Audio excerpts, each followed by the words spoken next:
está de moda, que lo escuchan a cada rato en la televisión y motivo por el cual muchos inculpados rehuyen a la justicia peruana. Arritmias cardíacas. Son anormalidades eléctricas serias que son producidas en el sistema de conducción del corazón. Es importante que ustedes reconozcan la aparición de estas arritmias cardíacas, sobre todo en el marco de un paciente que tiene síndrome coronario agudo, porque muchas veces la aparición de arritmias en el marco de un problema coronario agudo puede significar que el paciente haga una parada cardíaca y la muerte, ¿ok? Sobre todo si es una arritmia de tipo ventricular. Por lo tanto, es importante que esta sea monitorizada, sobre todo en las primeras horas del infarto. Muy bien, doctores, ustedes ya conocen el sistema de conducción cardíaco, el nodo sinusal o nodo de Katie-Flack, que está en la parte alta de la aurícula derecha. Es el marcapaso natural, normal del corazón y del organismo. El impulso eléctrico sale del nodo sinusal, discurre por los haces internodales, por la aurícula derecha, la aurícula izquierda y luego confluye el impulso hacia el nodo auriculoventricular, también conocido como nodo de Kawada. El impulso eléctrico sigue bajando por el haz de His, coge la rama derecha del haz de His, la rama izquierda del haz de His y despolariza tanto el ventrículo derecho como el ventrículo izquierdo, terminada en las famosas redes de Purkinje. Ese es el pasaje normal, el pasaje natural que sigue el impulso eléctrico que discurre a través del sistema de conducción cardíaca que ya todos ustedes conocen. El impulso que nace del nodo sinusal al nodo auriculoventricular va a despolarizar las aurículas. Si la arritmia se genera en estas cavidades, son arritmias auriculares o también arritmias supraventriculares. La más famosa de ellas probablemente ustedes conocen, que es la fibrilación auricular, que tan de moda está. Cuando las arritmias se producen en la porción inferior, en los ventrículos, son las famosas arritmias ventriculares. Muchas de ellas muy graves, que incluso pueden generar o pueden significar el paro cardíaco, ¿no es cierto? O sea, la muerte del paciente, el verdadero paro cardíaco. Muy bien, entonces ustedes tienen ahí el pasaje normal de un corazón normal con un sistema eléctrico de conducción normal. Pues bien, ya ustedes saben que el pasaje del impulso eléctrico a través de este sistema de conducción va a dibujar ondas, que son las ondas famosas del electrocardiograma. ¿Qué cosa es el electrocardiograma? El registro de los potenciales eléctricos que discurren a través del sistema de conducción cardíaco y que nosotros podemos registrarlo mediante la colocación de electrodos en los brazos, en las piernas y en el pecho. Tenemos la onda P, ¿no es cierto? ¿Qué cosa es la onda P? La despolarización de las aurículas. Tenemos el complejo QRS, ahí dice bien claro, la despolarización de los ventrículos. Y tenemos el segmento ST que forma parte de la repolarización ventricular. La pregunta es, ¿dónde está la repolarización de las aurículas? Claro, ocurre en el momento en el cual se forma el complejo QRS, por lo tanto queda tapado por la despolarización de los ventrículos. Por eso que no tiene representación electrocardiográfica. Pregunta clásica de examen que no vamos a hacer hoy. Las arritmias se pueden clasificar de diverso modo. Por su localización, supraventriculares en las aurículas, ventriculares en los ventrículos propiamente dicho. Por su forma de generarse, por alteración en la formación del impulso, por alteración en la conducción del impulso, o mixtas también pueden ser. O por su frecuencia cardíaca, taquiarritmias, arritmias rápidas, bradiarritmias, arritmias lentas. ¿Cuál les gusta? ¿Qué dice Mantequilla? ¿Cuál te gusta? Las lentas. Estoy hablando de las arritmias. La última clasificación. Ya, taquiarritmias, bradiarritmias. Ya vamos a hacerle caso. 4 a 0 que vamos a hacer. Entonces vamos a clasificar a las arritmias en taquiarritmias, arritmias rápidas, bradiarritmias, arritmias lentas.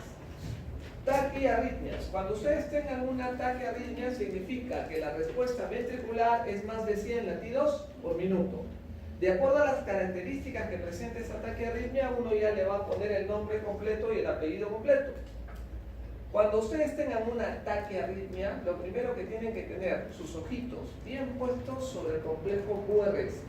Y fíjense si el QRS es ancho o es angosto. Cuando el complejo QRS es ancho, doctor. ¿Ah? Víctor.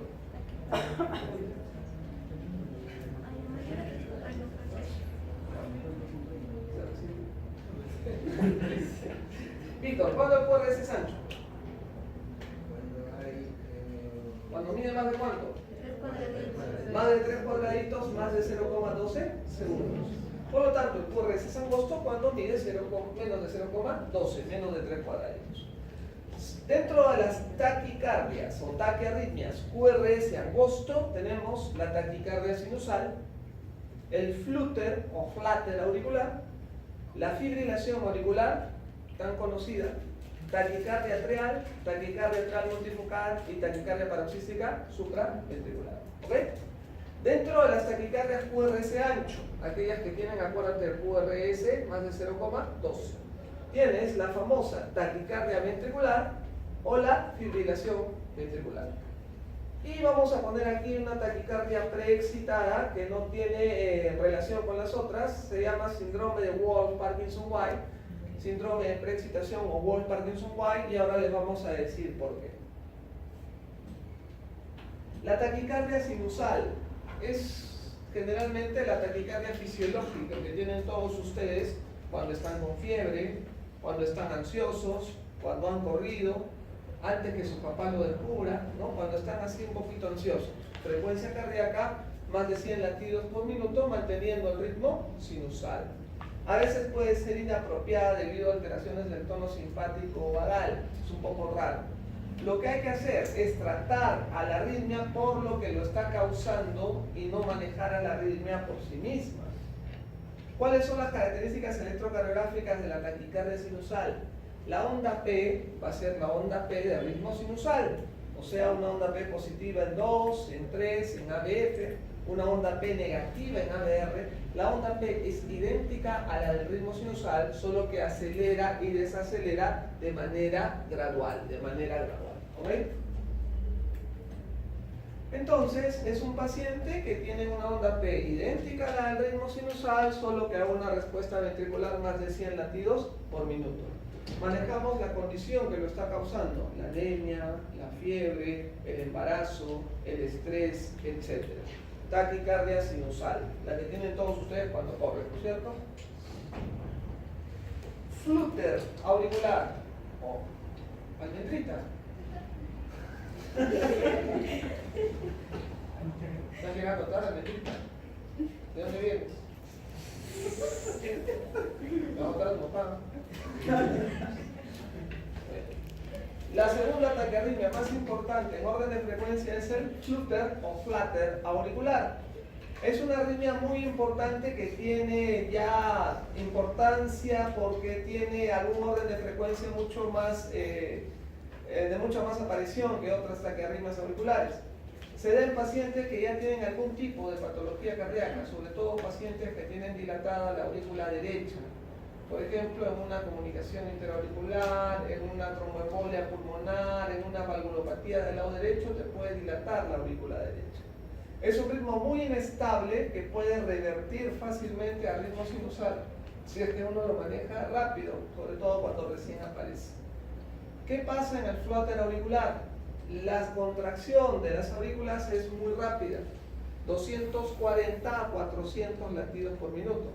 Pero esa conducción rápida de la auricular no necesariamente todos los latidos pasan al ventrículo, sino a nivel de la aurícula ocurre esa contracción rápida, fuerte, y el ventrículo conduce como una fracción de lo que le manda la aurícula. ¿Ok? Ahorita lo vamos a explicar mejor. ¿Cuáles son las características electrocardiográficas de un flutter auricular? La onda P normal de ritmo sinusal no va a haber. Lo que van a encontrar son ondas F mayúscula en diente de sierra o en techo de fábrica. ¿Ok? La mayoría de veces la respuesta es 2 a 1, 3 a 1, 4 a 1. ¿Qué significa? 2 ondas de flutter, un complejo ventricular. 3 ondas de flutter, un complejo ventricular. 4 ondas de flutter, un complejo ventricular. Y a veces la respuesta puede ser variable, 2 a 1, 1 a 1, 3 a 1, 4 a 1, etc. ¿Ok? Vamos a hacer un pequeño dibujo para que ustedes lo puedan entender. ¿Se ve bien ahí o prendo la luz? ¿Total?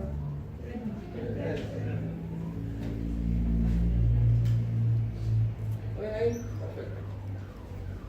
Vamos a dibujar un corazón. Ahí está el corazón.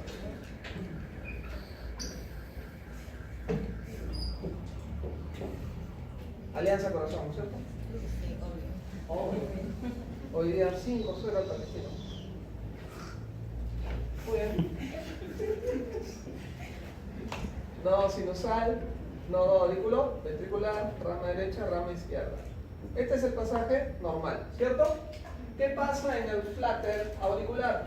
En el flutter auricular no comanda el nodo sinusal, sino comandan focos ectópicos, principalmente a nivel de la aurícula derecha, que genera una macro reentrada, una macro reentrada, una macro reentrada, hasta que una de estas macro reentradas coge el nodo B y lo despolariza.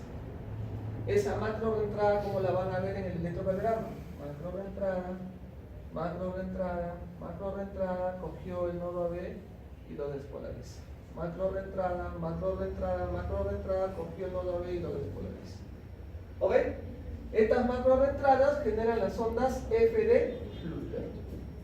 Y la distancia entre las ondas F de Flutter es de 240 a 400 latidos por minuto.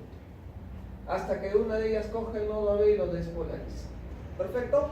Entonces ustedes pueden ver cómo en el Flutter la respuesta ventricular es una fracción de las contracciones auriculares. Acá sería un flutter con conducción 3:1. ¿Cierto? Entonces así es lo que se ve el flutter auricular.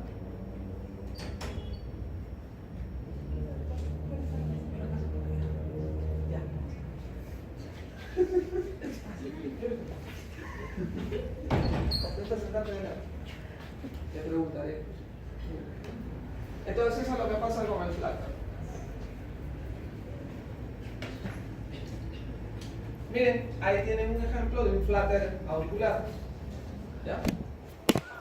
Ahora, doctor, usted que tiene cara de inteligente. A ver.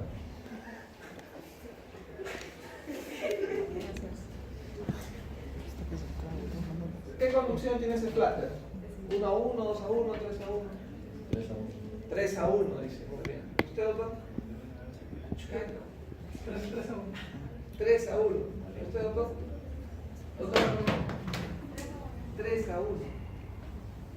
Ya. A ver, doctor, usted, filmador. 1:1, 2:1, 3:1. 3:1. ¿Alguien dice más? No, 3:1. Me lo voy a poner acá. ¿Alguien dice menos? Ya, es un flutter con conducción 4:1. Ahí está, mira. 1, 2, 3 y la cuarta onda está metiéndose en el QRS. Flutter con conducción 4:1, que es el resultado del próximo clásico que le vamos a ganar a la U. 4:1. ¿Okay? Aunque 4:0 es su doctor favorito, ¿no? 4:0. Muy bien. ¿Qué pasa cuando tienen un flutter? Si el flutter es de reciente inicio, menos de 48 horas, doctores, ustedes pueden regresarlo rápidamente al ritmo sin usarlo. O sea, el paciente empieza a tener fastidio, empieza a tener molestia. ¿Cuál es la molestia que tiene? ¿Cuál molestia tendría el paciente? Palpitaciones. Palpitaciones, ¿cierto? Pero no son palpitaciones normales. No son las palpitaciones que tiene el doctor cuando corre, sino son palpitaciones que se dan en una situación en la cual no se espera que apareciese. Estando tranquilo, viendo su Netflix, qué sé yo, ¿no? Y empieza a tener palpitaciones, sensación desagradable de latidos del corazón. Acuden al médico y le encuentran un flutter. Si es que este flutter tiene menos de 48 horas, uno lo puede regresar fácilmente al ritmo sin usarlo. ¿Cómo? Primera definición. ¿Cómo se llama cuando regresan una arritmia a ritmo sinusal? Cardioversión. Cardioversión. ¿Cuántas formas de cardioversión existen? 2, muy bien. ¿Cuáles son? Eléctrica, ¿no es cierto? Con el desfibrilador, y la otra es usando fármacos, farmacológica. Las cardioversiones de dos tipos entonces, farmacológica o eléctrica, ¿no es cierto? Entonces tienen dos opciones para poder regresar a su paciente a ritmo sinusal. O lo cargan con fármacos o le dan una pequeña descarga para resetear el sistema y regresarlo a ritmo sinusal. ¿Cuál prefieren? ¿Fármaco? ¿O una corriente? Corriente. ¿A ti te gusta que te pasen corriente? ¿Una corriente o fármaco? ¿Qué dice? El que menos dice fármaco, pues no, a mí me gusta que le hagan una descarga. Pero de repente en algunos casos conviene darles carga. ¿En qué casos convendría darles carga? ¿Cuándo hay qué? ¿Cuándo hay? Por ejemplo, dijeron, cuando hay un infarto, por ejemplo, cuando está chocado, por ejemplo, cuando está hipotenso. O sea, por ejemplo, cuando hay inestabilidad hemodinámica. Depende de la urgencia. Si tu paciente tiene inestabilidad hemodinámica, pregunta de examen, ¿ok? Las taquiarritmias se tienen que cardiovertir eléctricamente. Si tu paciente, la taquiarritmia que tiene, le está ocasionando un infarto, le está ocasionando un shock, le está ocasionando una hipotensión, un trastorno de conciencia, eso sí se tiene que resolver rápido con cardioversión eléctrica. Conclusión, toda taquiarritmia que te genere inestabilidad hemodinámica debe de cardiovertirse eléctricamente. Si no está con inestabilidad hemodinámica, te da chance a que lo puedas manejar con fármacos. El problema es que con el fármaco te puede salir o no necesariamente. Y ahí tendrías la opción de ir a la cardioversión eléctrica. ¿Perfecto? Entonces, usas fármacos o usas cardioversión eléctrica para poder regresar a tu paciente. Si decides utilizar cardioversión eléctrica, prendes tu desfibrilador. ¿Cuántos han usado desfibrilador aquí? ¿Nadie ha usado todavía un desfibrilador? ¿Nadie ha descargado a un paciente? Acá hay un voluntario, ¿quién quiere? Ya, eso vamos a ver. Entonces prendes tu desfibrilador, cargas a una poca carga de 50 joules y ¡pum! Descargas a tu paciente, ¿no? 50 joules puede ser el flaco, por ejemplo, a este que es más grande le da 100 joules de repente con más seguridad y lo regresas a ritmo sinusal y ya está.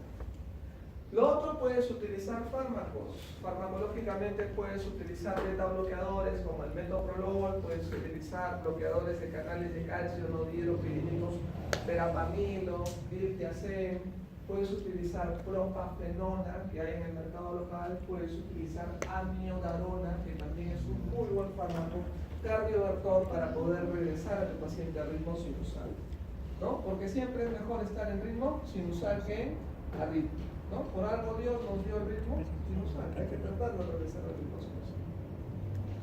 Fibrilación auricular, ahí está la arritmia que tanto han escuchado, que tanto problema da. Estoy en clase.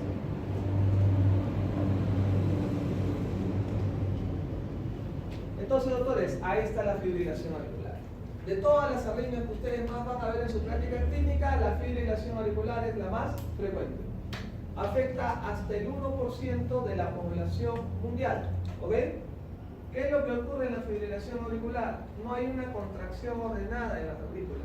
Nuevamente no trabaja el nodo sinusal, sino son múltiples focos distribuidos en amplias aurículas, ya peleándose entre sí por despolarizar el nodo auriculoventricular. Esta fibrilación auricular se asocia frecuentemente a tres patologías: hipertensión arterial, valvulopatía. ¿Qué valvulopatía? Mitral o aórtica. Mitral y la enfermedad coronaria. ¿Cuál es el problema de la fibrilación auricular? Que se asocia frecuentemente a cardioembolismo. ¿Okay? Sobre todo en la orejuela de la aurícula izquierda se pueden formar trombos. Estos trombos en algún momento pueden salir del corazón y migrar preferentemente hacia el cerebro y originar una embolia cerebral, un ACV isquémico, un stroke.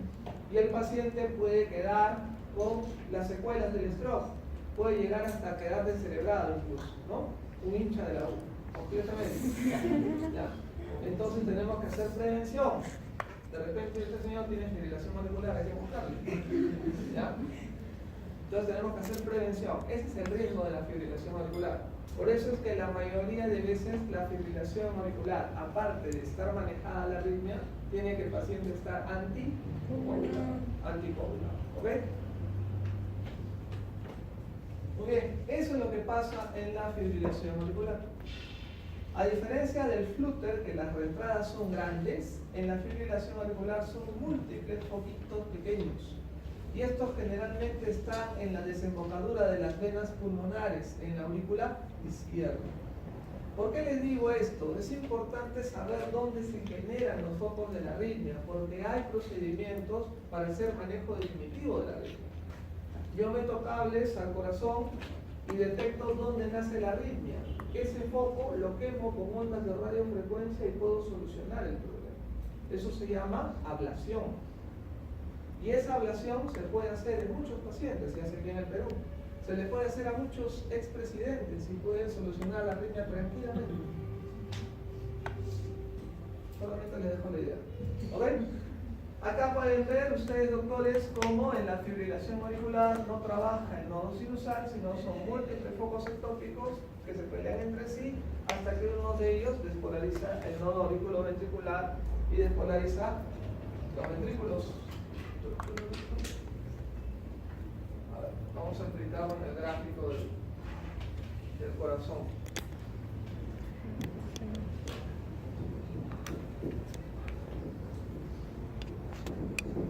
¿Se acuerdan que en el flúter las entradas eran grandes? En la fibrilación auricular las entradas son pequeñitas, múltiples. Hasta que una de ellas coge el nodo B y lo despolariza. Estas múltiples pequeñitas entradas generan estas onditas. Cogió el nodo B y lo despolarizó. Cogió el nodo B y lo despolarizó. Cogió el nodo B y lo despolarizó. ¿Ok? Estas múltiples onditas de fricciones de estas microentradas se llaman ondas F minúsculas. A veces son tan pequeñitas que ni se ven, ves simplemente una rayita. En otras palabras, no vas a ver la onda P del ritmo sinusal. Muy bien, eso es la fibrilación auricular. Características electrocardiográficas: ausencia de ondas E. Ondas F pequeñitas fibrilatorias. Esas ondas F pequeñitas fibrilatorias se caracterizan por deflexiones pequeñitas, o a veces son tan pequeñas que ves solamente una rayita. La respuesta ventricular es irregular. Acuérdate, hay distancia asimétrica entre los complejos QRS. ¿Ok? Y la frecuencia auricular es tan rápida que ni la vas a ver, 400 y 700 latidos por minuto, la distancia entre las ondas F. ¿Ok? Y la respuesta ventricular generalmente va a estar arriba de los 100 latidos por minuto. Cuando está arriba de los 100 latidos por minuto es peligroso porque asocia más cardioembolismo. Y a su vez, si es un corazón adulto mayor o con algún daño estructural, el tener la respuesta ventricular acelerada lo puede llevar a una falla cardíaca. ¿Ok? Entonces es importante, si un paciente tiene una fibrilación auricular, tiene que tener un control de la arritmia. Ahí ustedes pueden ver ejemplos de fibrilación auricular. Características para detectar esta arritmia: no hay onda P. ¿Ok? Miren, no hay onda P. O son ondas F pequeñitas fibrilatorias. Y los complejos QRS son completamente arrítmicos. Entonces, la clave: no hay onda P, complejos QRS arrítmicos, sin miedo. Eso se llama fibrilación auricular. Y hay varias formas de tener fibrilación auricular. Tienes la fibrilación auricular paroxística. ¿Qué se llama eso? La fibrilación auricular que aparece un tiempito, pueden ser horas, pueden ser días, y desaparece de una manera repentina, sin que tú hayas hecho absolutamente nada. ¿No? Esa es la que tiene un ex, ¿no? Conocido. Bien. No, pues no, digo, un ex mandatario conocido. Fibrilación auricular paroxística. Hay fibrilación auricular cardiovertida, ¿ok? Que tú la tratas, no esperas que resuelva sola, la tratas con electricidad o con fármacos y la regresas al ritmo sinusal. Hay fibrilación auricular persistente, aquella que tú le das de todo, corriente, fármacos y no regresa. Y está la crónica, la que ya es duradera, más de un año, y que no va a regresar nunca a ritmo sinusal. Ya se queda para siempre el paciente con ese problema. Hay varias formas de presentación. Muy bien, lo importante, como les digo, es que la fibrilación auricular, tratar de que esté con una respuesta ventricular menos de 100 latidos por minuto. En ese ejemplo, ¿está con menos o con más de 100 latidos por minuto? Recontra más, ¿no es cierto? Debe estar por lo menos 150, 180 latidos por minuto. Cuando la fibrilación auricular está con una respuesta ventricular más de 100 latidos por minuto, le ponen una sigla que se llama FARVA. ¿Han visto eso? FARVA. Fibrilación auricular por respuesta ventricular alta. Cuando tiene más de 100 latidos por minuto. ¿Ya? Y ese es un diagnóstico muy común que cuando ustedes sean internos lo van a ver en la emergencia. El paciente tiene una FARVA, o sea, tiene una fibrilación auricular con una respuesta ventricular más de 100 latidos por minuto. 120, 150, 180, 200. Y eso probablemente lo vaya a descompensar, lo lleve a una falla cardíaca o lo ponga más en riesgo de un cardioembolismo. Muy bien, ya ustedes saben, si la fibrilación auricular se presenta en la emergencia con compromiso hemodinámico, shock, hipotensión, infarto, trastorno de conciencia, ¿ok? Lo que van a utilizar es cardioversión eléctrica. Si te da chance, utilizas drogas. Diltiazem, dofetilide y butilide, que no hay en el Perú, ¿ya? En el Perú tenemos más propafenona o podemos tener amiodarona. Si tu paciente tiene una arritmia que ya sabes que es crónica, que tiene más de un año, lo que tratas es de controlar la frecuencia ventricular, que esté menos de 100 latidos por minuto. ¿Con qué lo puedes lograr? Tienes digoxina, beta bloqueadores, verapamilo o diltiazem. Ya no lo vas a intentar regresar a ritmo sinusal. Muy bien. Un punto importante es ver la anticoagulación en estos pacientes. La mayoría de pacientes fibriladores tienen que tener anticoagulación. ¿Con qué anticoagulamos al paciente? ¿Qué anticoagulante conoces? Aspirina. Ese es antiplaquetario. Warfarina, muy bien. Tenemos warfarina para anticoagular.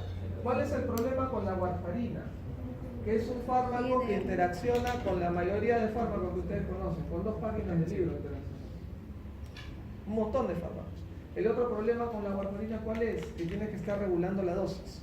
Hoy día tomas una, mañana tomas la mitad, pasado tomas 3/4, después tomas una. El paciente tiene que estar bien educado. Y el otro problema con la warfarina es que se antagoniza con la vitamina K. ¿Y la vitamina K dónde está? En los vegetales. ¿Y los vegetales son buenos para la salud o no? Sí, son buenos para la salud. Entonces, todos esos problemas trae la warfarina. Frente a eso, hay anticoagulantes nuevos. ¿Alguien ha escuchado cuáles son los nuevos anticoagulantes? Dabigatran. ¿Alguien ha escuchado? No. Dabigatran. Dabigatran, muy bien. Ese es un nuevo anticoagulante. Dabigatran, ¿qué inhibe? El factor 2, vía oral. ¿Qué otro anticoagulante nuevo conoce? Rivaroxaban, que es inhibidor del factor 10A, o apixaban, ¿no es cierto? Que también es otro anticoagulante que inhibe el factor 10A. La ventaja de estos nuevos anticoagulantes es no interaccionan con tantos fármacos con la warfarina, no hay que estar jugando con la dosis y el paciente puede comer vegetales de hoja verde, ¿no? Es bueno, ¿no? Fármaco. ¿Cuál es la diferencia? El costo. La warfarina te cuesta 10 céntimos, los nuevos anticoagulantes cada tableta en promedio 10 soles. ¿Ok? Aparte, estos nuevos anticoagulantes se pueden utilizar en fibrilación auricular no valvular. En los que tienen fibrilación auricular por valvulopatía no ha demostrado efectividad el nuevo anticoagulante.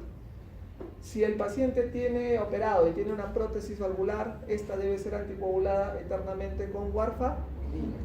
Los nuevos anticoagulantes no se usan para las prótesis valvulares. ¿Ya? Entonces tienen ventajas y desventajas. Muy bien, acá tenemos un cuadro general de lo que se puede manejar una fibrilación auricular. Si la fibrilación auricular es aguda en menos de 48 horas y origina inestabilidad hemodinámica, cardioversión corriente directa. ¿Ok? Si el paciente está estable, te puede dar chance de que manejes fármacos. En el Perú no hay muchos, tienes la amiodarona o la propafenona. Si tu paciente tiene un problema de fibrilación crónica, fármacos para controlar la respuesta ventricular: digoxina, beta-bloqueador, bloqueador de canal de calcio no dihidropidínico como verapamilo y dispensén, y la mayoría se tienen que anticoagular con warfarina y de preferencia si tiene una FA no valvular con los nuevos anticoagulantes. Tiene plata y los puede comprar. ¿Ven?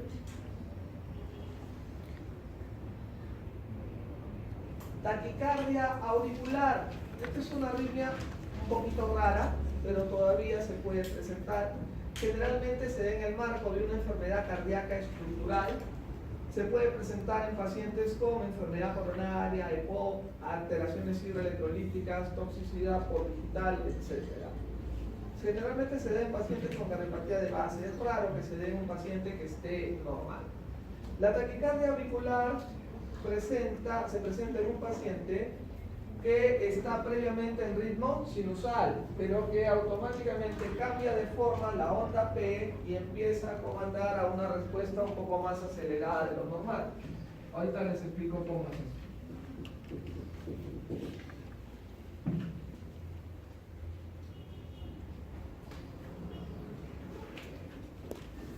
El paciente con taquicardia auricular previamente estuvo con su nodo sinusal trabajando de manera normal. Pero ¿qué pasa en la taquicardia auricular? Hay uno y un solo foco ectópico en la auricular derecha o izquierda que pasa a comandar el latido y lo hace de una manera más rápida. Mira la onda P del ritmo sinusal, y en algún momento el paciente pasa a tener una onda P distinta y a una frecuencia mucho más rápida. ¿Ok? Porque está comandando otro foco ectópico, a diferencia de esta que corresponde al ritmo sinusal. Es un poco difícil de poder ver. Tú, si la ves cuando está con la taquiarritmia, puedes pensar que es una taquicardia sinusal. Tendrías que tener un electro de base para comparar esta onda P con la del ritmo, con la onda P del ritmo sinusal. En todo caso, con un examen de Holter, tú puedes determinar eso. ¿Qué cosa es el Holter? Monitorización de cáncer. ¿Ah? Monitorización de EKG domiciliario. Claro, es un electrocardiograma de 24-48 horas, útil para hacer detección de alguna arritmia, taquiarritmia o bradiarritmia, para hacer diagnóstico. Entonces, pregunta de examen, ya saben lo que es un Holter y para qué sirve. Es útil para hacer diagnóstico y a partir de ahí saber cuál es el manejo del paciente. Es un aparatito que le colocamos al paciente 24-48 horas y vamos a evaluar durante ese tiempo el ritmo cardíaco del paciente. El electrocardiograma es una tirita que dura unos cuantos segundos. El Holter se dura 24-48 horas.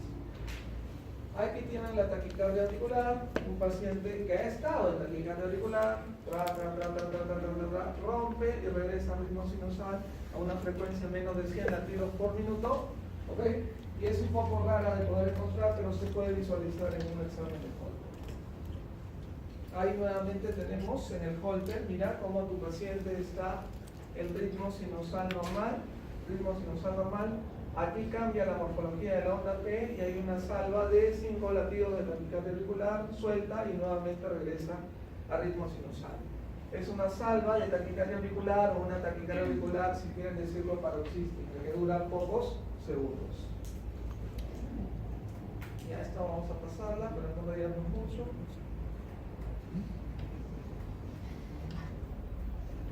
Taquicardia atrial paroxística, también conocida como taquicardia paroxística supraventricular. Esta taquicardia paroxística supraventricular es una alteración netamente eléctrica.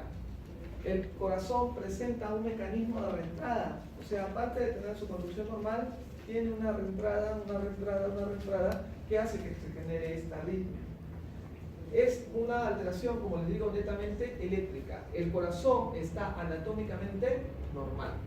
Se presenta en gente joven como ustedes, que bruscamente presentan palpitaciones fuertes y rápidas. El paciente va a venir a la emergencia, doctor, siento que el corazón me late fuerte, siento que el corazón se me sale por la boca. Tú no le haces caso porque es un paciente joven, que de repente se ha peleado con su novio, qué sé yo, ¿no? Pero cuando lo auscultas, al momento de la auscultas, le escuchas 180, 200, 250 latidos por minuto. Taquicardia paroxística supraventricular. ¿Cuáles son las características? No vas a ver la onda P, el complejo QRS es angosto y muy regular y rítmico. No hay onda P, complejo QRS angosto, regular y rítmico. La respuesta ventricular varía entre 150 a 250 latidos por minuto. Ahí tienes un paciente que está en ritmo sinusal con onda P. Bruscamente rompe el ritmo sinusal y tienes un ataque arritmia QRS angosta, bien regular, sin onda P, a una frecuencia muy alta, 150, 250 latidos por minuto. Ritmo sinusal, perdió el ritmo sinusal y hace una taquicardia QRS angosto bien regular. Taquicardia paroxística supraventricular. Generalmente es gente joven. Gente joven con ese problema. Muy bien.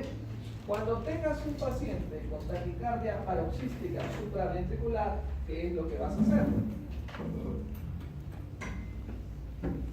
¿Alguien sabe cómo se maneja inicialmente una taquicardia paroxística supraventricular?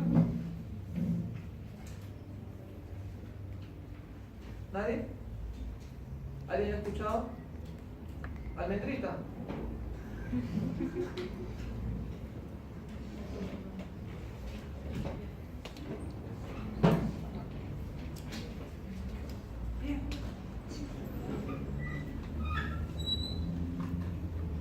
Almendrita es nuestra paciente joven que viene a la emergencia, como siento, desesperada porque su novio se fue con otro.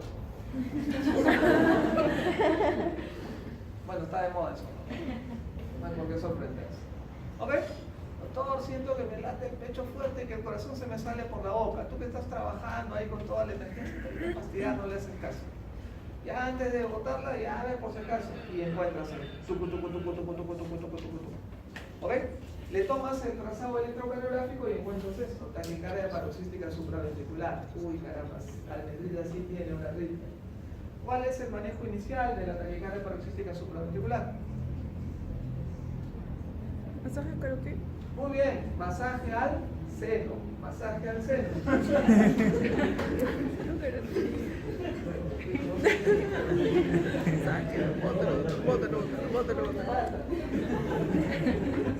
Masaje al seno carotídeo. Masaje al seno carotídeo. Entonces, ¿ok? Ponen el seno carotídeo de la paciente y con 2 deditos hacen presión sobre el seno carotídeo y hacen un movimiento circular durante más o menos 15 a 20 segundos. ¿Cuál es el objetivo de esto? ¿Estimular a quién? Al vago, estimular al vago, ¿no es cierto? Y de esa manera romper la arritmia y disminuir la frecuencia cardíaca. ¿Ok? Si ustedes no pueden conseguir eso con el seno carotídeo, van al otro seno carotídeo, igualito, hacen presión y un movimiento circular durante más o menos 15 a 20 segundos. Esa es una maniobra vasovagal con el objetivo de romper la arritmia y regresar la arritmia sinusal. Hacen esa primera maniobra, no salió el problema. Tienen una segunda maniobra. ¿Cuál? Bueno, antes de realizar la primera maniobra, esta del masaje del seno carotídeo, si Almendrita fuera una paciente de 60, 70 años, fumadora, aterosclerótica, antes de hacer esta maniobra, pongan el estetoscopio y ausculten, ¿ok? Porque puede ser que encuentren un soplo. Si encuentran un soplo, ¿qué significa? Que hay una placa de ateroma, ¿no? Y al momento de hacer el procedimiento, no vayan a romper la placa de ateroma, pínchalo, ¿ya? Si es un paciente adulto mayor, ya saben, pongan su estetoscopio primero y ausculten el soplo. Ya no sabemos levantar la paciente y después haga la marcha del segador y tengamos problemas. La segunda maniobra vasovagal, ¿cuál es? El masaje ocular. Hacen que la paciente cierre los ojos, ¿ok? Ponen los dedos sobre los globos oculares. Cuando eran chiquitos no jugaban así, se aplastaban los ojos. Sí. ¿No? Le preguntabas a tu amiga. Ya. Le aplastan los ojos y hacen movimiento circular durante 15 a 20 segundos, aplastando los globos oculares. Esa también es una maniobra vasovagal para estimular al vago y que rompa la arritmia y regrese a ritmo sinusal. Segunda maniobra, nada, no sale, la arritmia sigue ahí fastidiando. ¿Cuál es la tercera maniobra? ¿Alguien sabe? Se llama la maniobra de Valsalva, maniobra de Valsalva, ¿ok? Almendrita, ¿pero se estrenía almendrita? Tápate la nariz, cierra la boca, sopla y que el aire te salga por la oreja. Como cuando estás estreñido. ¿Ya? Se ríen, pero esa es la maniobra de Valsalva de todos los libros. ¿Ya? ¿Se acuerdan cuando estás estreñido? Se ponen como polcas y verdes. Se echan las venas, se lo rompe el polvo. ¿Ya? Entonces esa es la maniobra de Valsalva, ¿ok? Esa también es la tercera maniobra vasovagal. Si no consiguen romper la arritmia, pucha, ya están con cólera. Y de repente la paciente es una paciente así jovencita, como almendrita, de 14 años, ¿no? 14 no viene. Si todo en eso me digo, ¿no? Bueno, si es una paciente chiquita, jovencita o jovencito, lo que pueden hacer es juntan un balde con agua fría, ponen bastante hielo, agua bien helada, ¿no? Y le dices, almendrita, mira, un platillo volador, y le metes la cabeza. Previamente a eso, tienen que hablar con el papá o con la mamá, ¿ya? Porque después lo denuncian que le están ahogando a su hijo, no sé qué. Igualito, también, previamente a hacer el masaje ocular, ¿de qué se tiene que asegurar? Que almendrita no use lentes de contacto, ni tampoco que no vaya a tener glaucoma, ¿ya? Porque después la almendrita te quiere agradecer y no te va a encontrar, ¿ya? Esas son las maniobras vasovagales. ¿Listo?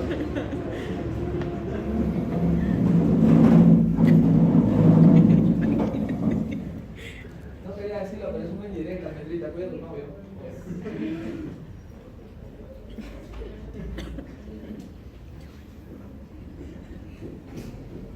Intentaste todas las maniobras vasovagales habidas y por haber para romper esa taquicardia paroxística supraventricular y no lo pudiste lograr, todavía no está. Entonces recién empiezan los fármacos. Ahí están las maniobras vasovagales, ya les dije, masaje carotidio, maniobra de Valsalva. Utilizamos fármacos, ¿ok? ¿Qué fármaco es muy útil para romper el ataque a arritmias supraventriculares? Sobre todo esta. Tenemos la adenosina, esa sí hay en el Perú. ¿Ok? Le ponemos al paciente una llave, una boca, con una llave de triple vía. A uno de los lados ponemos el fármaco, cargamos 2 ampollas y la paciente pesa más de 60 kilos. Si no, ahí está la dosis. ¡Pum! Introducen el fármaco en bolo. Y de ahí cierran la llave y abren la llave hacia el otro lado. Tienes una jeringa con 20 centímetros de destroza. Y ¡frum! Se la pasa rapidito también. ¿Cuál es el objetivo? Que la destroza empuje al fármaco para que llegue al corazón y el paciente pueda romper la arritmia e inmediatamente regrese al ritmo sinusal. Todo eso lo tienes que hacer con monitorización electrocardiográfica. El paciente tiene que estar con monitor. Entonces, acá está el corazón de almendrita, mira. Ya, en eso pasas el fármaco. Lo tienes que ver en el monitor. Al pasar el Eso es lo que fármaco, decías, cuando que llega al monitorización. corazón, vas a ver esto.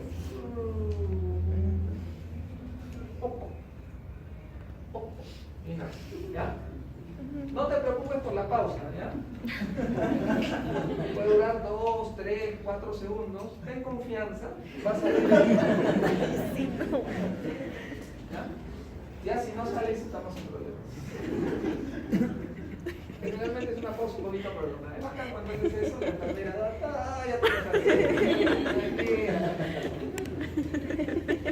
Eso pasa con la adenosina si no tienes otras alternativas también. Verapamilo, propanolol, diltiazem, propafenona o la amión. La mejor es mágica, está mal que lo diga, pero se lo voy a decir. Para cualquier arritmia, sea supraventricular, la neurona sigue. Así no sepan qué arritmia tiene. La mayoría es supraventricular. Eso dijo la doctora. Doctor, disculpe, ¿cuánto tiempo tiene que pasar entre maniobra y maniobra? Minutos, segundos. No hay necesidad de que espere mucho.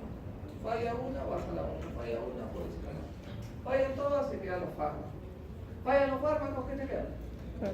El resto corriente. Siempre hay alternativa. Muy bien, doctores. Taquicardias QRS ancho. Taquicardia QRS ancho. Tenemos la famosa taquicardia ventricular. Ahora sí, vamos a hablar palabras serias.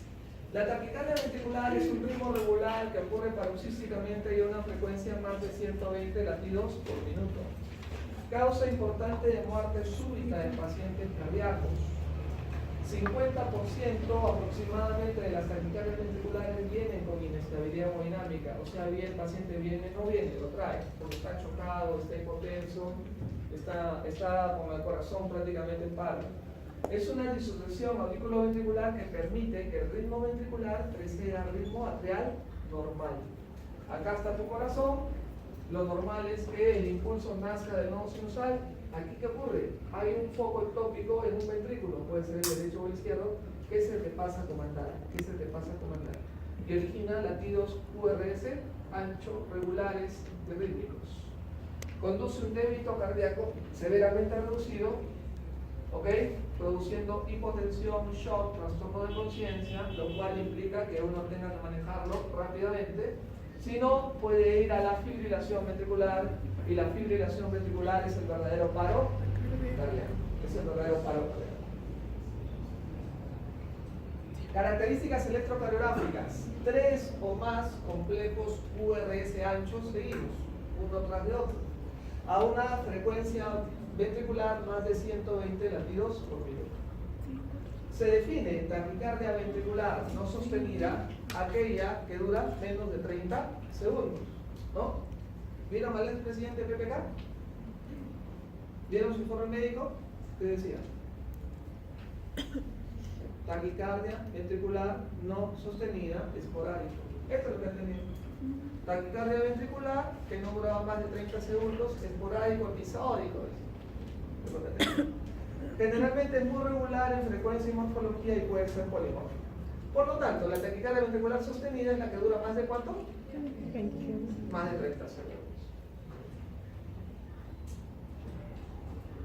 Muy bien.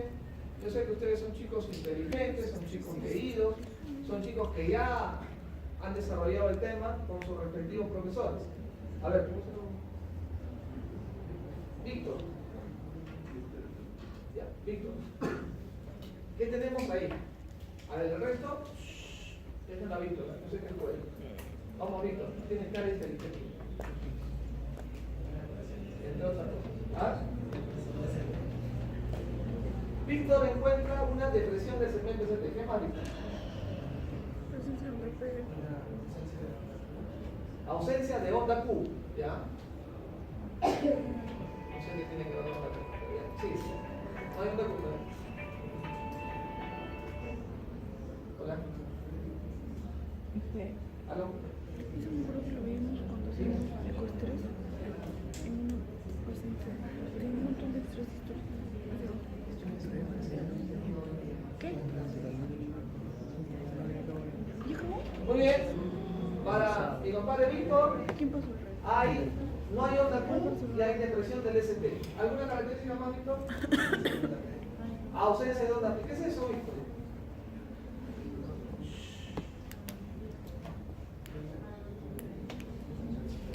Un ensanchamiento del QRS. A ver, acá tu amigo que también tiene cara inteligente. A ver, ¿qué te parece? Elevación del QRS. El QRS está elevado. Ya, ¿qué más? ¿Alguien quiere ayudarle? A ver, el filmador. ¿Tú qué dices?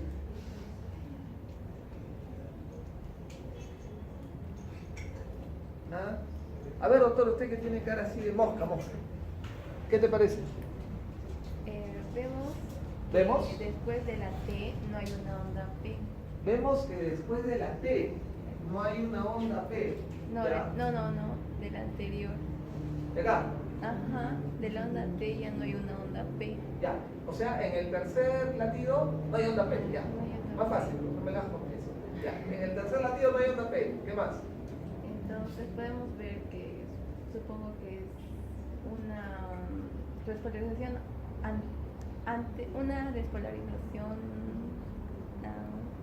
Está por ahí, está por ahí. antes, o sea, Antes. Precoz. precoz. Ya. Prematura. Prematura. Muy bien. ¿Qué más? Este te parece que es un latido prematuro, ¿cierto? Que sale antes del tiempo. Entonces miren doctores, en este trazado ¿cuántos latidos hay? 5. ¿Cuál te llama la atención? El tercero. Mira, latido normal, onda P, QRS, latido normal, onda P, QRS y el tercero te llama la atención. Este es un latido prematuro, ¿no es cierto? Que no tiene onda P. ¿El QRS cómo está? Ancho. ¿Ok? Y tiene una pausa que se llama compensatoria. Entonces, doctores, no hay onda P, el QRS es ancho. Mira, la dirección del QRS es antepuesta o es opuesta a la onda T. El QRS es positivo, la onda T es negativa y tiene pausa compensatoria. ¿Qué es esto? ¿Ah? Acá dice, ¿qué dice? Extrasístole ventricular. Muy bien. Esto es un latido prematuro que viene de un foco ectópico del ventrículo que se mete dentro de los latidos normales. Eso es una extrasístole ventricular. Y todos tenemos el no en mayor grado. ¿Quién nunca ha sentido algún latido alguna vez? ¿No ha sentido algún latido alguna vez? ¿Nunca? ¿Ustedes? ¿Ah? ¿Usted, doctor? ¿Un saltito por ahí? Ah, usted no ha sentido, no tiene corazón. ¿Usted ha sentido, no? ¿Quién sabe, no? Todavía no he pasado por esa experiencia. Muy bien. Entonces, doctores, este latido es un latido prematuro, complejo QRS ancho, que tiene estas características y pausa compensatoria. Eso es una extrasístole ventricular.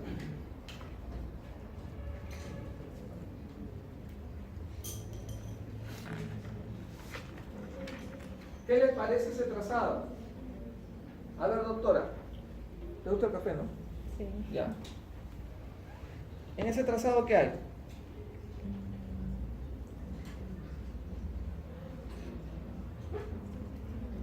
Hay un tiempo prolongado para que aparezca de nuevo el QRS. Ya, en resumen. ¿Extrasístoles? ¿Cuántas? Dos, ¿no es cierto? El segundo latido y el séptimo latido. Sí, ¿no? Dos extrasístoles ventriculares, ¿no? No hay onda P, el complejo QRS es ancho, la dirección del QRS es opuesto a la dirección de la onda T y hay pausa compensatoria. Doctor, disculpe, una consulta. Dígame, doctora. ¿Por qué la onda T está deprimida? ¿Ok la onda? T está deprimida, o sea, No, es por la característica de este extrasístole y de dónde viene. Porque puede ser todo lo contrario. Puede ser el QRS negativo y tu onda T sale positiva. ¿Ok? Ahí que tenemos.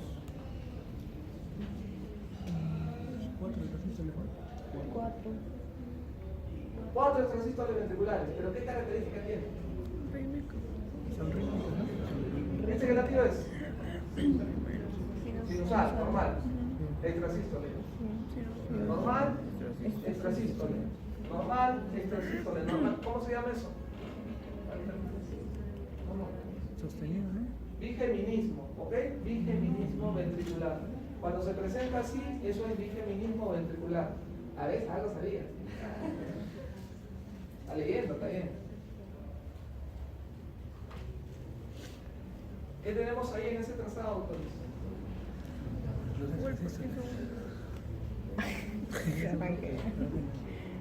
¿Qué hay? Doctora, fuerte, fuerte, mira. Dos extrasístoles que son continuas, dos extrasístoles que están juntas, ¿no es cierto? ¿Cómo se llama eso? ¿Por ahí estás? ¿Cómo se llama eso? ¿De alguna manera que llamarlo? Se llama par o dupleta. Par o dupleta. ¿Ok?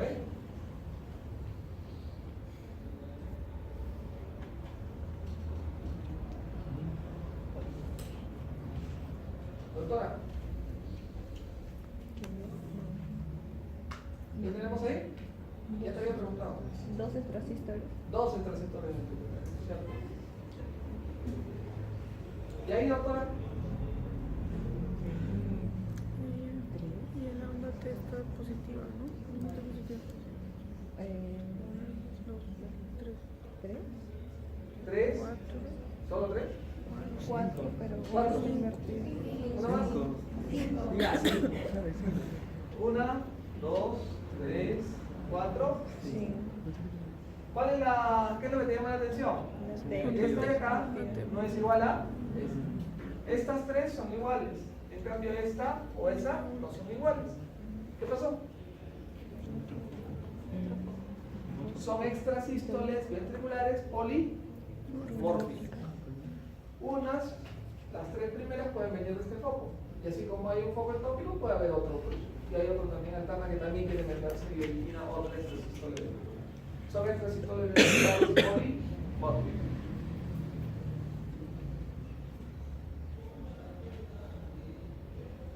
Ahí está, hay batería. ¿Cómo se llama esto? ¿Dos puntas? Paro, tú. Dupleta, ¿no es cierto? Paro, dupleta. Ya está sabiendo, como dicen que lo de la 1 no aprende. Paro, dupleta. ¿Y ahí? Tripleta. ¿Ah? Para tripleta. Cuando son tres puntas a más de 120 latidos por minuto, ¿cómo se llama eso? Taquicardia ventricular. Cuando tienes 13 transistores ventriculares juntas a más de 120 latidos por minuto, eso ya es taquicardia ventricular. Por lo tanto, ¿qué es ese latido, doctores? A ver, miren. Vale, ¿no? Hay que asustarse ya. Taquicardia ventricular. ¿Sostenida o no sostenida? ¿Sostenida? No sostenida, porque dura menos de 30 segundos. Porque si dura más de 30 segundos, ahí viene taquicardia ventricular sostenida. Ahí sí empezamos a asustarnos, ¿cierto? El paciente puede hacer paro cardíaco. Muy probablemente este paciente ya está en shock con trastorno de conciencia. Esto es lo que ocurre cuando hay un síndrome coronario agudo. En algún momento del síndrome coronario agudo el paciente hace una taquicardia ventricular o una fibrilación ventricular, que es lo que vamos a ver, y el paciente hace paro y si no recibe asistencia, se muere. Eso ocurrió con un periodista, ¿no? ¿Con qué periodista fue? Taquicardia ventricular. ¿Qué haces cuando tienes una taquicardia ventricular? Del 50% para adelante, acuérdate, vienen con inestabilidad hemodinámica. Por lo tanto, ¿qué vas a hacer, doctora? Cardioversión. Prendes tu desfibrilador. No la cuentas. Al toque vas corriendo y prendes tu desfibrilador. Generalmente cargas con 200 joules y de ahí para arriba. Si tienes la suerte que tu taquicardia ventricular venga compensada, ¿qué es lo que vas a hacer? Fármacos. ¿Qué fármaco le vas a pasar? Tienes la lidocaína. ¿Cuál es la lidocaína? ¿Ese como el que sutura las heridas? Esa es la lidocaína. ¿Lo ves? Procainamida, flecainide no hay en el Perú. ¿Cuál es la otra que puedes utilizar?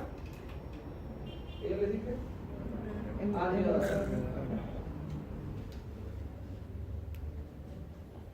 Muy bien, hay diferentes formas de presentación de la taquicardia ventricular. Esta es la taquicardia ventricular helicoidal maligna, también conocida como torsada de pointes o torsión de puntas. Como ustedes pueden ver, la taquicardia ventricular va para arriba, va para abajo y es bien difícil de poder manejar. Esto generalmente sale con múltiples desfibrilaciones. Fibrilación ventricular. La fibrilación ventricular es el verdadero paro cardíaco. ¿Qué se llama fibrilación ventricular? El ventrículo no contrae adecuadamente, sino fibrila, aletea, baila. Entonces, ¿hay una contracción real? No. Por lo tanto, presión cero, pulso cero. El verdadero paro cardíaco es esto: fibrilación ventricular. ¿Ok? Es sinónimo de muerte si no hay cardioversión a un ritmo sinusal efectivo.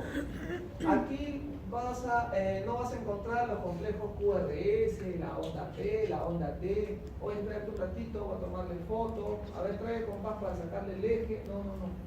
Ahí tenemos que actuar rapidito. A menudo va precedida de la taquicardia ventricular, la que les he mencionado. ¿Ok?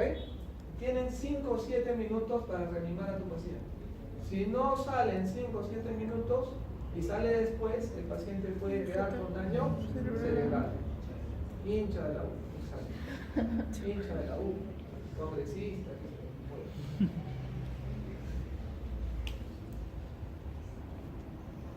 Entonces, esto es lo que vas a ver. Pim, pum, pam, prrr.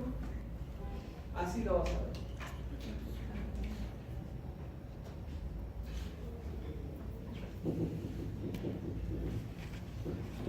Imagínate que este es un ritmo sinusal normal, el paciente rompe el ritmo sinusal y lo que vas a ver es esto.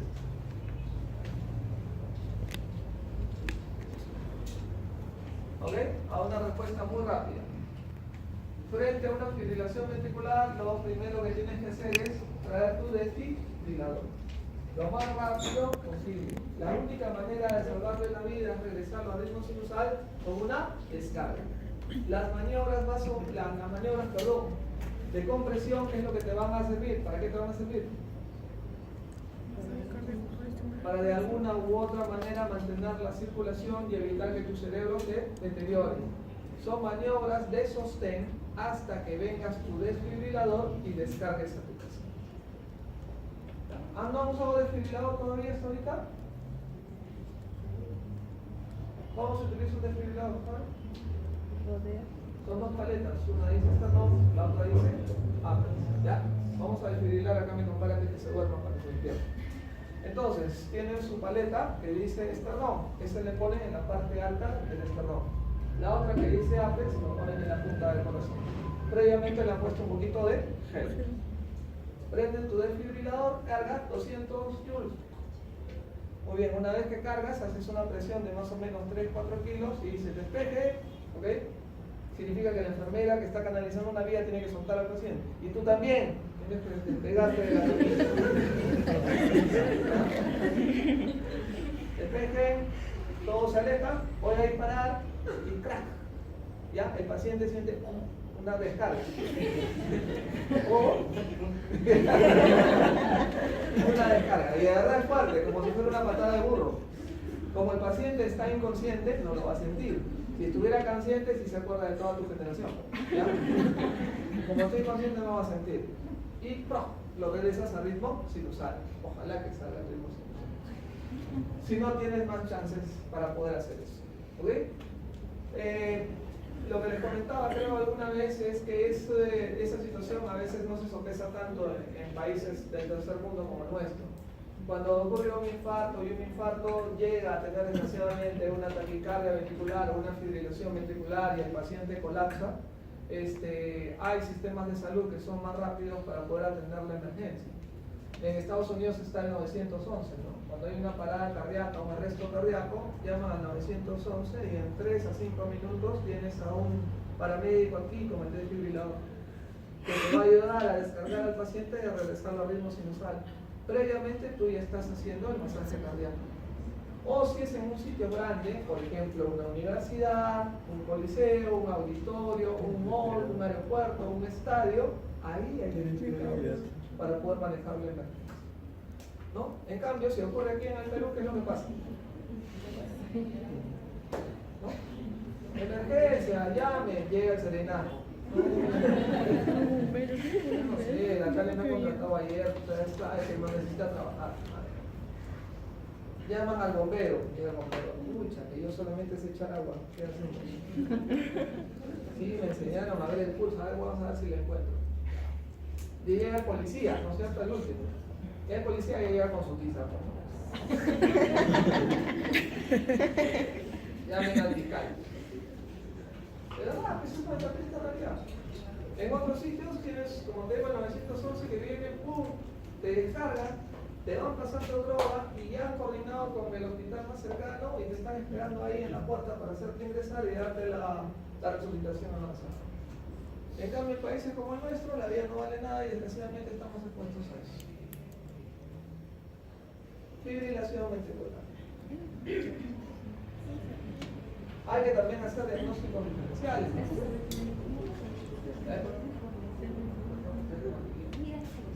William. La vez pasada con William estábamos haciendo guardia, pero todo quiero hacer guardia. William, no, todo quiero hacer guardia. William, todavía está muy chivolo, tú eres de la U, no sé. Pero todo quiero hacer guardia, le ponía el TV porque estaba que le metía diente a una enfermera. Ya, bueno, vamos a hacer guardia. Entonces llega un infarto, estábamos monitoreando un infarto. Y ahorita los monitores, felizmente, cuando el paciente hace una arritmia ventricular, te avisan, ¿no? El monitor empieza a sonar y te dice, oye, acá está ocurriendo un evento de una arritmia, para que puedas estar atento y usar el desfibrilador. Entonces, William al toque como aprendido y quiere sacar quiere impresionar a la enfermera, fue corriendo a traer su desfibrilador. Llega, se pone al lado del paciente y se cae todavía y el paciente lo ayuda. ¿Qué le pasa, doctor? ¿Por qué está apurado? ¡Cállese, señor! Pero doctor, cállese, señor, usted está mal. No, todavía me siento mejor. Cállese, ¿quién es el médico? ¿Usted o yo? Ah, lo descargó. William es así. ¿Qué ha pasado? ¿Es posible que el paciente te haya hablado? ¿Es que paro? ¿Le puede haber hablado? ¿Qué ha pasado? Diagnóstico diferencial, se le despegó el electrodo.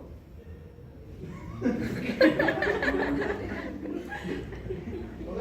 Ten cuidado y todo tiene que tener No son 6, son 6. al final estuvo borracho. Muy bien. Ya vamos a terminar rápido porque ya me estoy cansando. Ya. Mañana vamos a contar eso, tranquilo. Sí. ¿Sí? 4-0. 4-0. ¿Quién? ¿Barça perdió? Sí, Liverpool. Liverpool le ganó. Perdió. Muy bien, doctor. Síndrome de preexcitación, también conocida como síndrome de Wolff-Parkinson-White. Este síndrome de preexcitación o Wolff-Parkinson-White generalmente se da en pacientes que nacen con ese problema. La vía de conducción normal es la que ustedes ya conocen.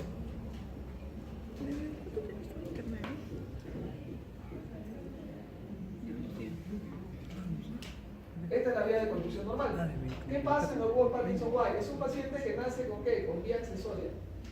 Una vía extra, un atajo extra, que comunica la aurícula con el ventrículo y que bypassea. Bypassea al nodo aurículo ventricular. Y se mete.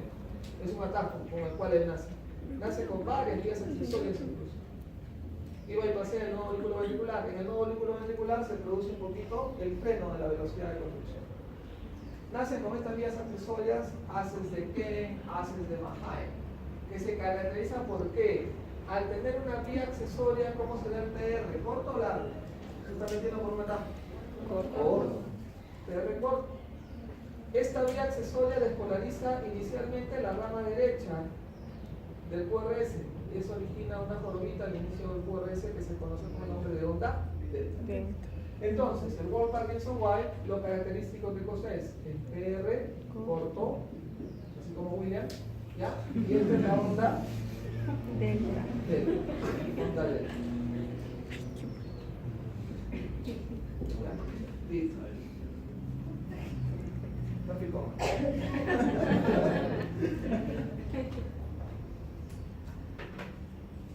Entonces, cuando ustedes tengan un electrocardiograma, doctores, donde vean un PR corto y la onda delta, el paciente puede tener un síndrome de preexcitación o Wolff-Parkinson-White. Tienen que tener las dos características. Hay algunos electrocardiogramas que tenían el PR cortito y no la onda delta. Le decían síndrome de preexcitación Long-Gannon-Levine. No existe eso.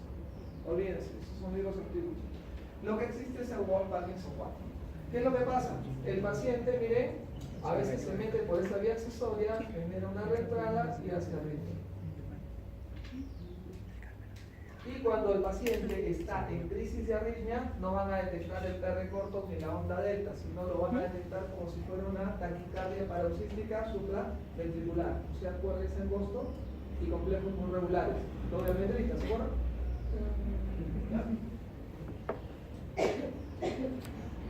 Cuando el paciente está normal, sin crisis, ahí pueden detectar el PR corto y la onda delta.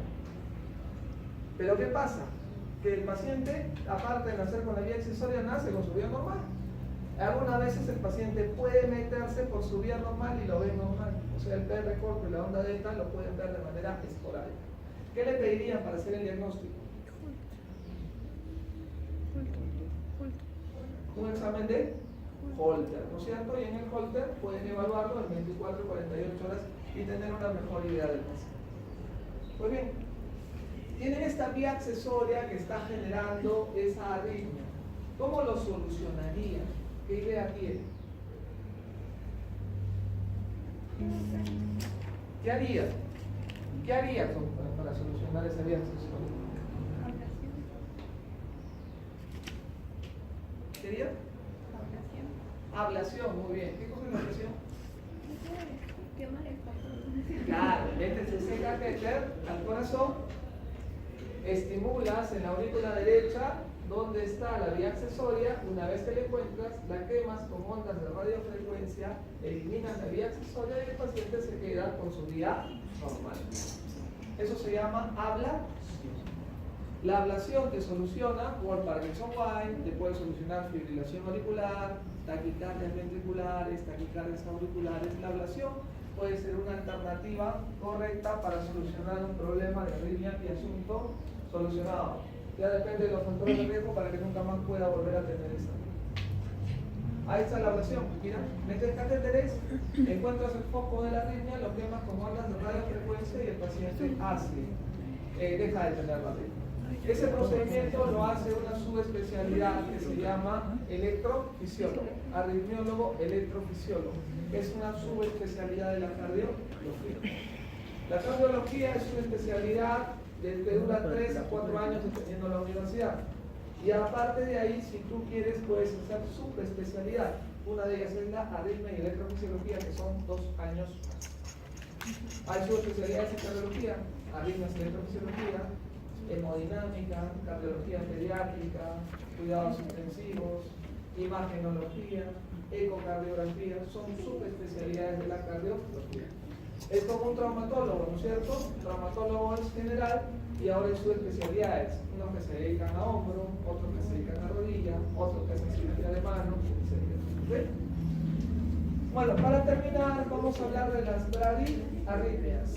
¿Cuáles son las bradiarritmias? Las arritmias lentas. En primer lugar tenemos la bradicardia sinusal. Aquel paciente con ritmo sinusal que tiene una frecuencia menos de 60 latidos por minuto. Es una condición normal si el paciente es relativamente joven y está bien entrenado físicamente. Un paciente que es deportista de alta competencia de por sí es bradicárdico, ¿no? Así como William, ¿no? Tú eres deportista de alta competencia, ¿no? Sí, pelotero, nada. Muy bien. Los deportistas, dejándose broma, los deportistas de alta competencia son bradicárdicos de por sí, porque tienen un cuerpo adecuadamente entrenado que necesita que el corazón solamente lata con poca frecuencia para poder perfundir un cuerpo que está adecuadamente entrenado, valga la redundancia. Pero si la bradicardia sinusal, digamos una frecuencia de 50 latidos por minuto, le encuentras en un viejito de 80 años que camina poco, que es gordito, ¿sería normal o no?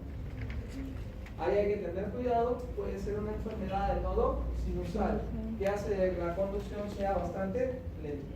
Todo depende del contexto del paciente. Si tu paciente con bradicardia sinusal es un adulto mayor, tú le tienes que preguntar si hace síntomas. ¿Qué síntomas puede hacer un paciente con una bradicardia sinusal significativa? ¿Qué síntomas le vas a preguntar?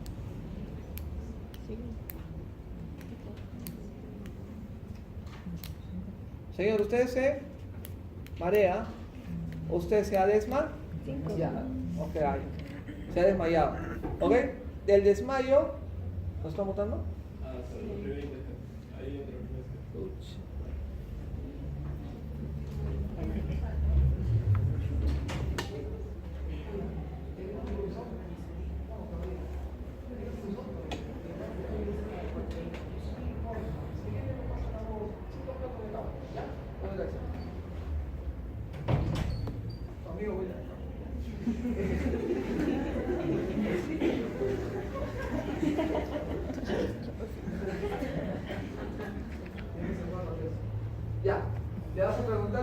desmaya. Ojo, el desmayo es el término que tú lo usas para que el paciente te entienda.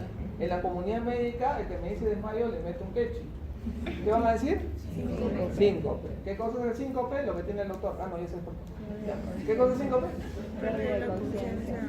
Pérdida de tono postural acompañado de pérdida de conciencia. Duración breve, recuperación espontánea. Entonces, cuando tengas un paciente con bradicardia que tú sospeches de que no es normal, tienes que preguntar si tiene mareos o tiene síncope. Acá tenemos, mira, la parada sinusal o la pausa sinusal. Es un problema en el nodo sinusal. El nodo sinusal se necrosa por un infarto, se infiltra por una enfermedad infiltrativa, una amiloidosis cardíaca, qué sé yo, y el nodo sinusal no trabaja adecuadamente. Mira, sale el latido, y en vez que sale el latido demora y demora varios segundos. Cuando esta pausa sinusal demora más de 3 segundos en vigilia, es indicación de marcapaso. ¿Ok? Tú le tomas el electrocardiograma y ves que el paciente tiene una pausa de 2 segundos y te dice que se ha desmayado. ¿Le pones el marcapaso o no? Tienes que tener la evidencia, la prueba, ¿no es cierto? ¿Qué haces para corroborar que el paciente tiene la pausa verdadera de 3 segundos o no? ¿Qué le pedirías? ¿Ah? El Holter. Pregunta de examen, ¿qué le pides? Holter, muy bien. Y en el Holter puedes evidenciar la pausa verdadera de más de 3 segundos y con justicia le dices que el paciente es merecedor de un marcapaso. Con razón, ¿no? Porque este es presidente. Listo. Luego tenemos los bloqueos auriculoventriculares. ¿Qué significa bloqueo auriculoventricular? Significa que el impulso no pasa adecuadamente a través del nodo auriculoventricular. ¿Ok? Normalmente el impulso nace del nodo sinusal, nodo AB, rama derecha, rama izquierda. Cuando tiene problemas para pasar por el nodo AB, ¿ok? Se llama bloqueo auriculoventricular. Cuando pasa con lentitud, el bloqueo es auriculoventricular de primer grado. Cuando algunos latidos pasan y otros no, es bloqueo auriculoventricular de segundo grado. Y cuando ningún latido pasa y se queda en la aurícula y el ventrículo pasa con andar sus propios latidos, eso se llama bloqueo auriculoventricular completo o de tercer grado. ¿Se entendió? El de primer grado pasa con lentitud. El de segundo grado, algunos pasan, otros no. Y el de tercer grado, ningún latido de la aurícula pasa al ventrículo. ¿Cuál es el que requiere marcapaso? El de tercero. El de segundo grado, depende. Hay 2 tipos, MOVIX 1 y MOVIX 2. Solamente requiere marcapaso el MOVIX 2 y si es sintomático, o sea, si hace 5. Listo, rapidito antes que nos voten. Bloqueo de primer grado, ¿cómo lo identificas? Mira tu PR. Si tu PR es prolongado, más de 0,20 segundos, o sea, más de 5 cuadraditos, bloqueo de primer grado. ¿Significa que va a requerir marcapaso futuro? No vayan a asustar al paciente. Uy, vas a tener marcapaso. No asusten. Es un signo simplemente de cardioesclerosis. Ya está viejito, ya como la mayoría de sus profesores. Ya está viejito. No vayan a decirle que requiere marcapaso. Ahí está.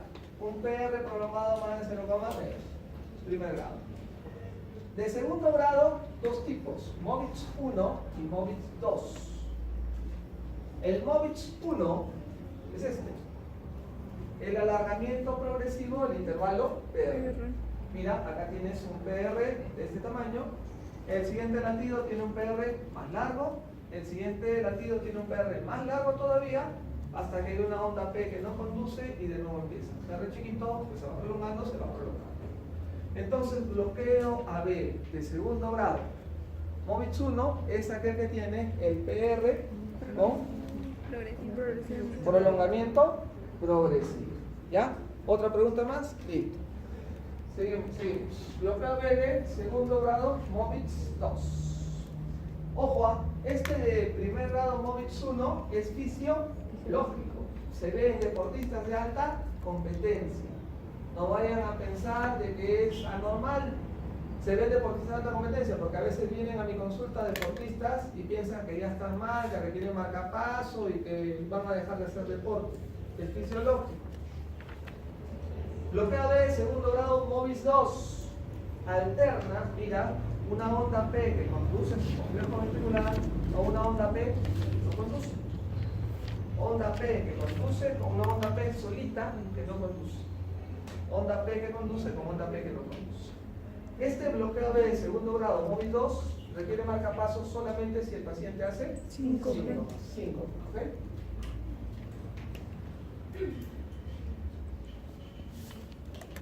Vamos rápido que ya no estamos tanto. Y el bloqueo B completo de tercer grado, mira, las ondas P que se generan a su propia frecuencia de ritmo y los complejos QRS a su propio ritmo y frecuencia. Cada uno va por su lado. Generalmente la respuesta ventricular, 40 latidos por minuto, 35, 30 latidos por minuto. Con 30 latidos por minuto, uno quiere salir corriendo de un incendio, no va a poder, se va a caer. Este paciente va a ser sintomático, va a ser síncope y el bloqueo B completo de tercer grado, sí o sí requiere marcapasos. Salvo el congénito, ¿no? Pero la mayoría requieren marcapasos. Pacientes adultos mayores, viejitos, diabéticos, hipertensos, fumadores, dislipidémicos, hacen eso y eso sí requieren marcapasos. Doctor, el último, del polo blanco, fíjate si ya llegó. Sí, tú. Fíjate si ya llegó el dicho. Tengo otro, ¿no? Muchachos, lo estudian, ¿está? Ya. A ver.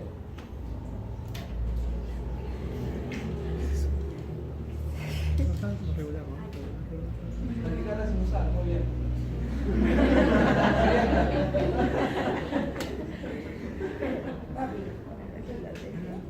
Ahí la flecha te lo está señalando. ¿Qué es? ¿Un latido? Precoz. Prematuro. Latido prematuro. ¿Cómo es el QRS? ¿Ancho o angosto? Por lo tanto, es una extra. ¿De qué tipo? ¿Ventricular? Auricular, porque el QRS es angosto. ¿Ventriculares? Ventriculares. ¿Son iguales? ¿Cómo se llama eso? Polimórficas.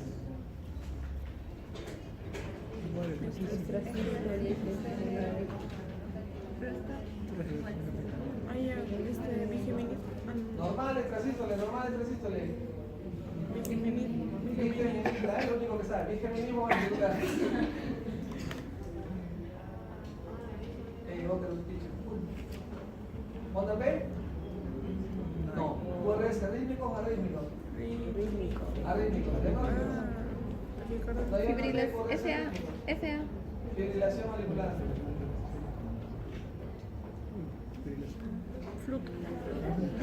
Flute de muñeca con conducción 1 a 1. Onda F en diente de cierre techo de fábrica. Igual Flutter. Pero ¿cuántos son? Flutter también, pero con conducción 7 a 1, ¿no? Eso es lo que va a hacer alianza con Palestino ahora. 7 a 1. Almendrita.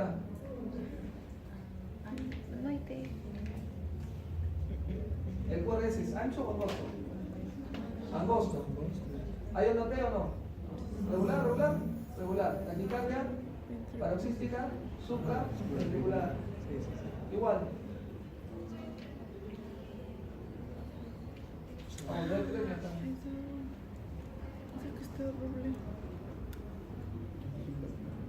No hay onda P. ¿No hay onda P? No. ¿Qué hay? Acá hay.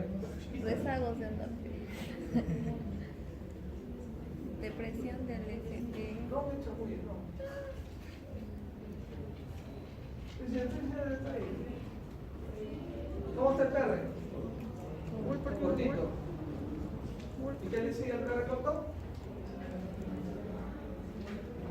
La onda delta. No, me voy a estar en Samoa, entonces. Igual estoy en Samoa, pero parece. ¿Cuál es el ancho costo?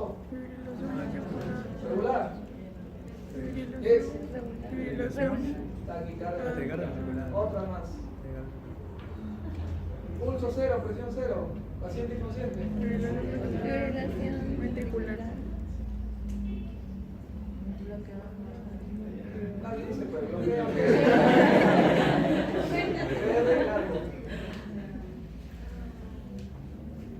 No he visto. No he visto. Está aumentando. No he visto uno. No he visto uno. ¿Hoy dos o uno? Uno. Uno. Sí, es irregular. Onda P sola, Sí. onda P que conduce. No conduce. Ya. Habíamos visto No conduce. Y la última, ¿ya qué falta pues?